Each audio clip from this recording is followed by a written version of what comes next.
Hi everyone. Welcome to Sonnet Sunday.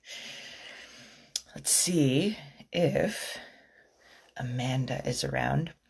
We have a bit of a different format today. So let's see if we can get Amanda on the line here. Hope everybody is doing well. It's really cold and rainy and there's Amanda. Let's see. Hello, Amanda. It says she is unable to join. Let's see. Yeah, so it's a kind of cold and rainy here today. But hopefully, it says you're unable to join. We are having some technical difficulty in trying to figure out how to get Amanda to join here, so please have patience with us. Thank you. I see you too.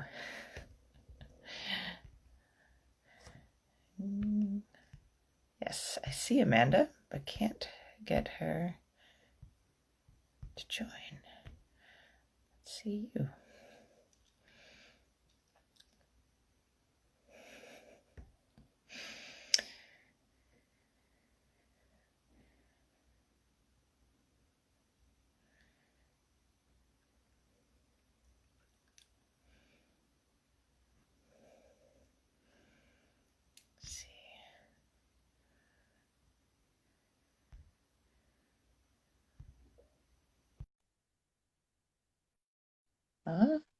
Did it work?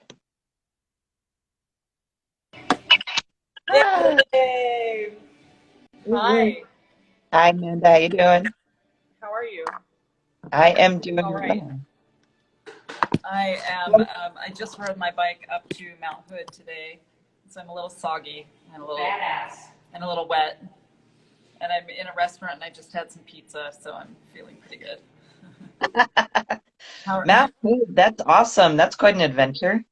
Yes, it was mostly fairly standard, except for I have a bike that has a seat that's quite uncomfortable, so it was one of the more painful rides that I've ever.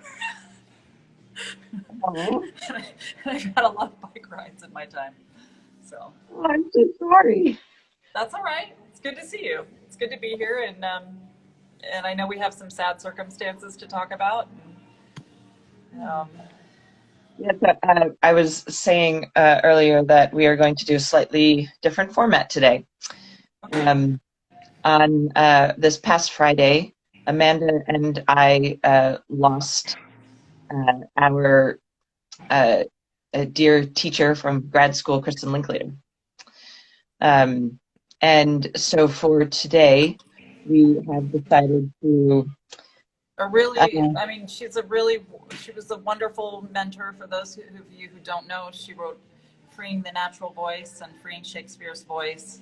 She was incredibly knowledgeable about vocal work and Shakespeare, and had students around the world, and was only 84, so it's too early for her to go. Yeah, it's been a bit of a whirlwind weekend trying to comprehend what the world has lost. So, and it's been very strange. She was instrumental in helping me find my words and my voice. And at this time, I find it ironic that I have no words, just sadness. So, But you have Shakespeare. Shakespeare. And I'm actually not going to do my sonnet today. Sorry to change it up last minute, but it's because I don't have anything to read it off of, and I don't still have it completely memorized. But I would like to share my haiku that I did with That Kristin. would be that would be awesome. It would be It's absolutely cool. actually about grief, so it seemed Oh. appropriate too. Do you want to just give just a little brief overview about what the haiku project was in her class? Well, I don't know that I remember it well enough to do it justice, but every student in my class and in your class and all the classes, I think, was given a haiku. And we spent weeks and weeks on just this very brief form, which is generally a 5-7-5 format. Although mine actually is a translation of a basho, and it's not 5-7-5. So it bucks the verse, but it is... I think she gave them to us, or at least my interpretation of it was that she gave us that type of work because haiku are so self-contained and so concentrated, a little bit in the way that sonnets are in terms of form, that they're a very strict form generally, and they have rules that you need to abide by, but then they contain a whole wealth of information. Well, with that, would you like to do your haiku? Sure. I hope I'm remembering it verbatim. I think so. It's clouds come from time to time and bring to men the chance to rest from gazing at the moon. So it's not your standard 5-7-5, although I think I've always thought like, oh, I could probably retranslate that. And since I know it very well now, fit it into the format. Because I'm not sure who the translator is for that, but it's originally a basho. Is there anything else you want to either say about the haiku or about Kristin before I launch into my sonnet? Well, I think just maybe the first two simplest levels of the haiku. It's a nature image, which often happens in classical haiku. So it's an image of the moon and the clouds obscuring the moon and then revealing the moon and the brightness of that and then the disappearance of it on the nature level. And then on the emotional level, it's about gazing at something and adoring something or being interested in something, but having to have that break from time to time from that thing. I think that was really lovely. Thank you for sharing. I remember being so utterly frustrated by my haiku. Really? Yeah. Yeah, they can be tough. Yeah. Well, it was just, and again, off the top of my head, I don't still have it memorized. Like I also embarrassingly don't still have my sonnet memorized either. But yeah, I remember going, God, yeah, I get it. There's a nature image, got it, and then there's some emotional connection to it, but I don't get it.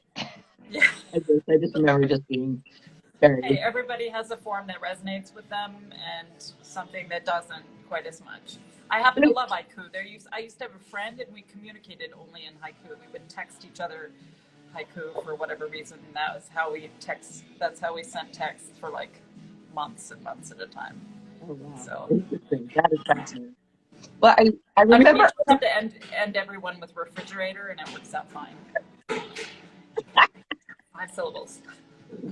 I do remember other people's haikus resonating much more with me, and then when I get to mine, be like, I'm just frustrated. And that it occurred to me, I was like, well, that's why Kristin gave this one to me, because this is the one that's going to, bust me out of, whatever thing I'm stuck in. I don't think it did. I'm pretty sure I'm still stuck in everything that Kristin said I am stuck in, but at least now I know I'm stuck in all those things. So, yeah. But can we hear your sonnet tonight? Today?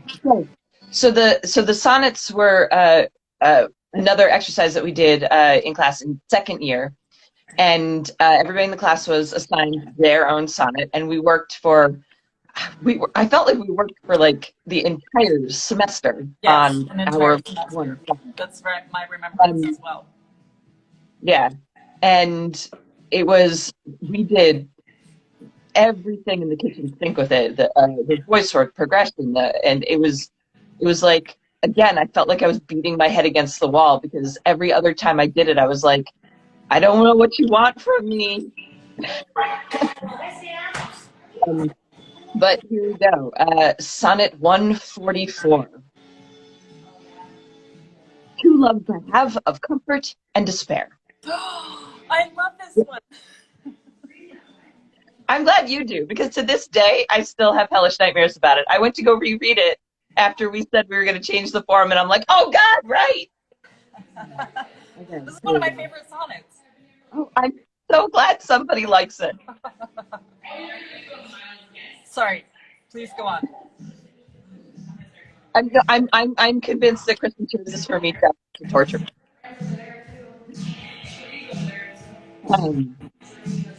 Two loves I have of comfort and despair, which, like two spirits, you suggestion still.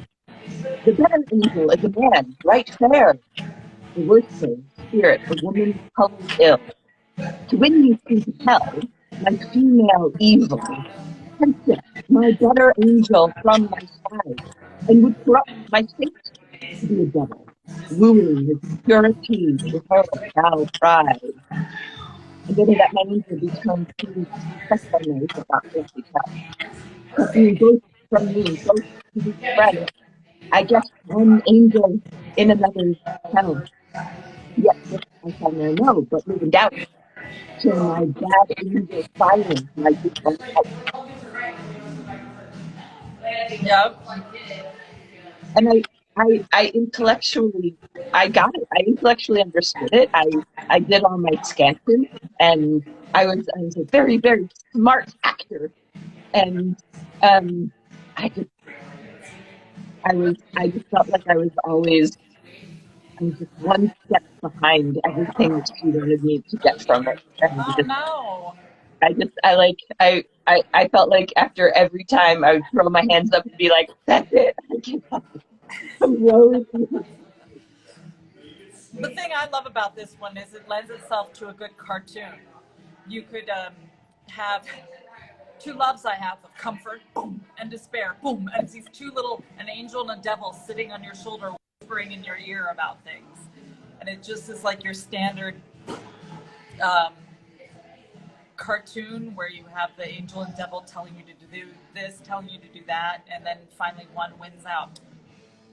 But I think you said the other day, and in fact I brought up this sonnet when we were talking about one of the Cupid ones, that that there's all this venereal disease stuff going on, and this one is known for that as well. Until my good angel fire my bad one out. That's being the burning of an STD. I'm sure that Kristin went on about that for ages with you. At length, and I'm almost positive every single one of our sonnets it got a venereal disease conversation. All 18 of us in my entire ensemble. Anyway, Amanda, nice. Thank you so much. Is there anything else you want to say or remember? Or my fondest memory is every time we ended a warm-up or a class with a song. That there was something about singing with Kristin and singing with my ensemble, whatever song it was. But the "'Tis a Gift to Be Simple" is the one that keeps sticking in my head. Yeah. There was just something about that was one of the most beautiful experiences I had in my entire grad school. It was just this coming together of voices and energy, and yeah, and Kristin was really good at doing that. Yeah. We will definitely miss you very, very much. Be incredibly missed by so many people. It's been heartwarming or amazing, or well, I'm not even sure of the right word, to look at the Facebook feed and just see all the people whose lives she's touched. Not to sound too corny, but you know, she's really impacted a lot of people. And literally touched. I'm sure every single one of them had their neck wiggled or their belly had our hands on our diaphragm or on the back of our necks as we're hanging over, breathing too much and nearly hyperventilating. Exactly. Well, and a shout out to Hamish and his family. I hope they're doing well, and it's, they must be dealing with a lot. Because I understand it was a very unexpected death. So from what I've been reading and from what I've heard, she just went peacefully and quietly at home in Orkney, in Scotland, and she was still, making plans and things on her schedule. And like a couple of days ago, had done a podcast, and yeah, so yeah. it's in a lot of ways, that's like the worst for us because we feel like we didn't have time to say goodbye. Yep. But I feel like that's exactly, she wouldn't have done it any differently because she hated goodbyes. So she'd just be like, okay, peace out, folks. Yeah.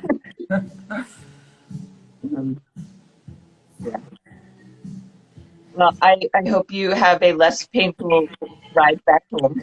Oh, thanks. I'm staying here for a couple days, so I don't have to put my butt on that seat again for a little while longer. Well, I hope you enjoy. That's an absolutely beautiful place to hang out and yeah, I'll send you some more photos for sure. Lovely. And haikus. You can send me haikus. Oh, I mean, weirdly, I know almost all my classmates' haikus because they stuck in my head. Not all of them, but a lot of them. So I could tell you a few more. That would be awesome. That would be really lovely. Well, enjoy your day, Amanda. It's been awesome as usual. And all right, dear Sarah. Best wishes to you as well. Much love. Bye. Bye.